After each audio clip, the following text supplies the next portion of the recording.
Chicken butterfly, ওর জন্য আমি chicken নিয়ে নিয়েছি। এখানে চিকেন নেওয়া আছে আমার 300 গ্রাম। আর এখানে গোল গোল করে আলু কেটে রেখেছি। আলুটা দেখুন আমি খুব একটা মোটা কাটিনি, পাতলাই কেটেছি। আর এখানে আছে রসুন কুচি আর আদা বাটা। আর যা যা লাগবে আপনাদেরকে আমি দেখিয়ে দিচ্ছি। তো শুরু করা যাক চিকেন বাটারফ্লাই। তো এখানে আমি প্রথম যেটা করেছি, এখানে আমি জল গরম বসিয়ে দিয়েছি। দেখুন এখানে আমি জল ফুটছে। তো এর মধ্যে আমি দিয়ে দেব 1 চামচ ভিনিগার। এখানে 1 চামচ ভিনিগার দিয়ে দিলাম। আর দিয়ে দেব লবণ। এখানে অল্প সামান্য পরিমাণে আমি লবণ দিয়ে দিচ্ছি।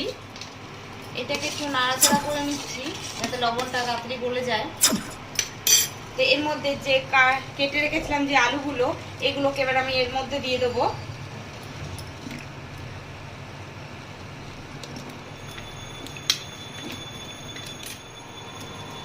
এগুলোকে আমি বেশিক্ষণ রাখবো না, আমি তাড়াতাড়ি নামিয়ে নেব। তো এবার আমি আলুগুলোকে নামিয়ে নিচ্ছি।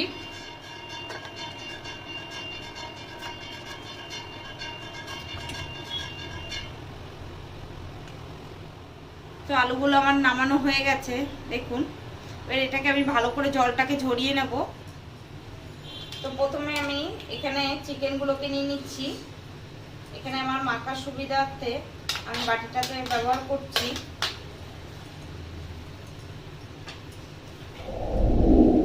এখন যে আদা বাটাটা আর রসুন কুচিটা নিয়েছিলাম এটা নিয়ে নিচ্ছি।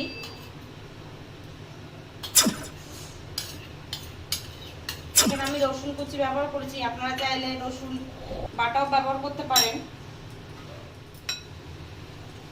দিয়ে দিচ্ছি 1 চামচ দই,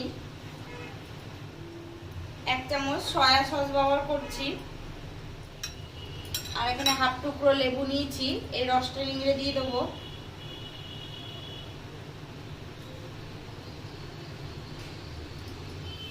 আর এখানে নিয়েছি ফুড কালার।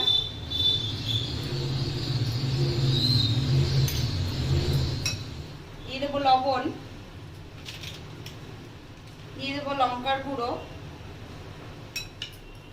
আর দিয়ে দেবো গোলমরিচের গুঁড়ো। এবার এটাকে সব কিছু দেওয়া হয়ে গেছে। এবার এটাকে ভালো করে মেখে নেব। তো দেখুন আমার মাখানো হয়ে গেছে। এবার এটাকে আমি 10 থেকে 15 মিনিটের জন্য ঢাকা দিয়ে রেখে দেব। তো আমি 15 মিনিট পরে ফিরে এলাম, ঢাকনাটা খুলে দিচ্ছি। তো এর মধ্যে আমি দিয়ে দেব এখানে কর্নফ্লাওয়ার দিয়ে দেব 2 চামচ। এর কর্নফ্লাওয়ারটা দিয়ে এটাকে ভালো করে আমি মাংসটার সাথে মাখিয়ে নেব। কর্নফ্লাওয়ারটা দেওয়ার অর্থ হলো এই যে মাংসের গায়ে যে মশলাটা লেগে আছে, এটা তেলে যখন ভাজবো যাতে ছেড়ে না যায়, তার জন্য কর্নফ্লাওয়ারটা আমি দিয়ে নিলাম। তো এখানে কর্নফ্লাওয়ারটা দিয়ে ভালো করে মেখে নিয়েছি।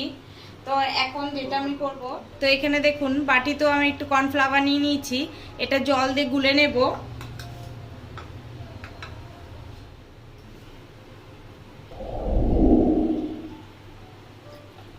খুব একটা ঘন করবো না, এটা পাতলাই করব। দেখুন আমি গুলে নিয়েছি। এখন আমার বাটারফ্লাইগুলো রেডি করার পালা। আর যে আলুগুলো সিদ্ধ করে নিয়েছিলাম, একটু গরম জলে ভিজিয়ে নিয়েছিলাম, দেখুন এই যে সেই আলুগুলো।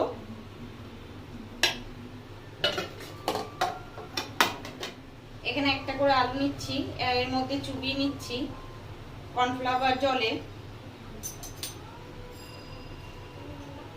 এখান থেকে একটা চিকেন নিয়ে আলুর মধ্যে দিয়ে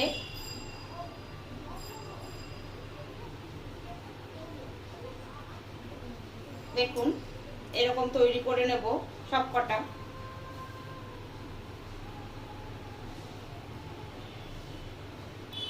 এর ফলে তেলে যখন ভাজবো তখন এটা ছেড়ে আসবে না। তো আমি এইভাবে সবগুলো করে নেব।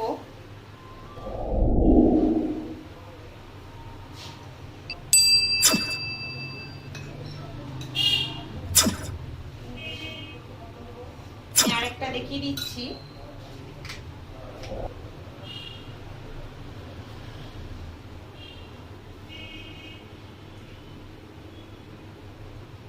দেখুন দেখুন এইভাবে করে নেব।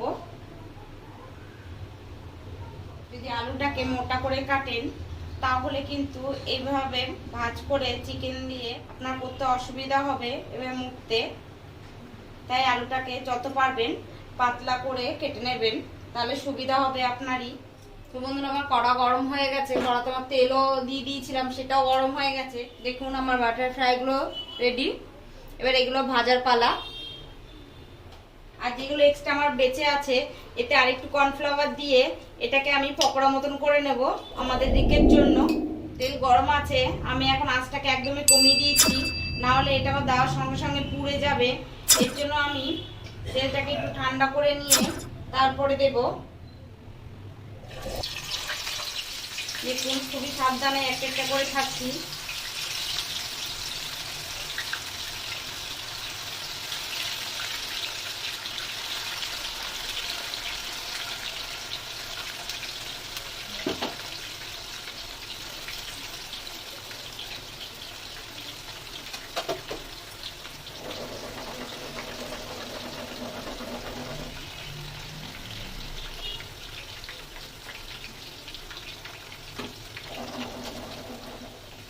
হালকা আছেই ভাজতে হবে, কারণ মাংসটা আমার কাঁচা আছে, এর জন্য আস্তে হালকা আছে এটাকে ভেজে নেব। যদি আছে জোরে দিয়ে ভাজেন তাহলে চট করে ভেজে যাবে, লাল হয়ে যাবে, কিন্তু মাংসটা সেদ্ধও হবে না, বা যে আলুটা দিয়েছি এটাও ক্রিসমি হবে না। দেওয়ার সঙ্গে সঙ্গে এই খুন্তিতে নাড়াতে যাবেন না, তাহলে কিন্তু এটা খারাপ হয়ে যাবে। এটা যখন একটু হালকা হালকা করে দেখবেন আলুটা ভাজা হয়ে আসবে তখনই একটু নাড়িয়ে দেবেন। আমি খুন্তি লাগাচ্ছি না, ওর জন্য কড়াটাকে নাড়িয়ে নাড়িয়ে একটু এদিক ওদিক করে নিচ্ছি। আমি 2 থেকে 3 মিনিট পরে একটু নাড়িয়ে দিচ্ছি, উল্টে দেব।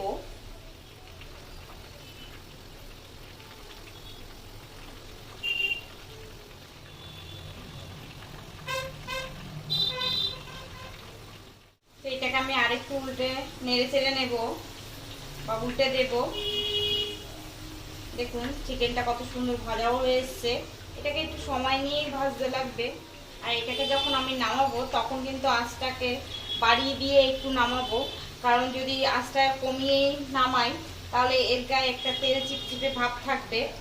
আর যদি আঁচটাকে জোরে দিয়ে আমি নামাই তখন তেল চিপচিপে ভাবটা থাকবে না, খুবই সুন্দর লাগবে। যখন নামাবো আপনাদেরকে অবশ্যই দেখাবো, দেখতে থাকুন। বন্ধুরা এটা আমার হয়ে এসছে, আমি নামিয়ে নেব। এর জন্য আমি গ্যাসটাকে জোরে দিয়ে আরেকবার একটু ভেজে নিচ্ছি নাড়াচাড়া করে। তবে আমি নামিয়ে নিচ্ছি।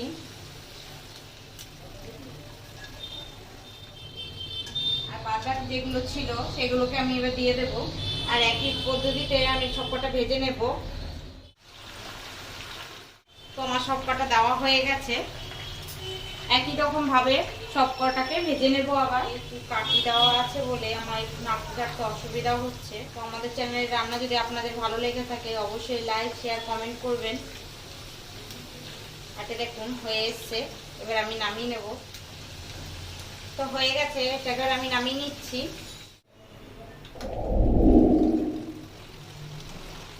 বলেছিলাম আমাদের দিকের জন্য পকোড়া করবো লাস্টে, তো সেগুলো লাস্টে ভেজে নিচ্ছি। যেহেতু কাটি দেওয়াগুলো দিকে দেওয়া যাবে না, তোমার সবগুলো দেওয়া হয়ে গেছে। তো বন্ধুরা হয়ে গেছে আমার চিকেন বাটারফ্লাই। এবার খাওয়ার পালা, আর আপনাদের দেখার পালা, আর আমাদের সঙ্গে থাকার পালা। আর দেখুন যে পকোড়াগুলোকে ভেজেছিলাম তার মধ্যে কয়েকটা আমি ঠান্ডা করে নিয়েছি। প্রচণ্ড গরম ছিল, ঠান্ডা করে নিয়েছি আর একটু ভেঙে দিয়েছি রিকের জন্য, এটা রিক খাবে। তো বন্ধুরা আমাদের ভিডিও যদি ভালো লেগে থাকে অবশ্যই লাইক শেয়ার কমেন্ট করে জানাবেন আমাদের রান্না কেমন লাগছে আপনাদের।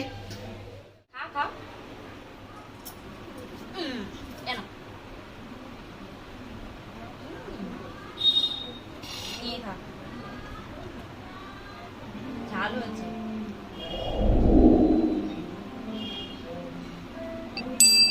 খাইয়ে তো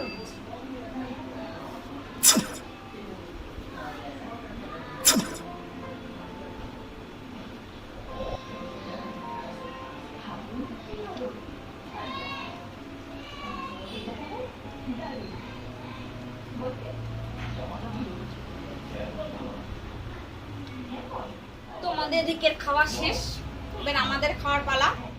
প্রিয় দর্শক, আমি যখন দর্শক রহস্যের শুরু কিন্তু সেখানে দেখতে হলে চোখ রাখুন। ডিয়ার ভিউয়ার্স, জানতে হলে চোখ রাখুন আমার চ্যানেলে, সাবস্ক্রাইব করুন, লাইক কমেন্ট করে বন্ধুদের মাঝে ছড়িয়ে দিন।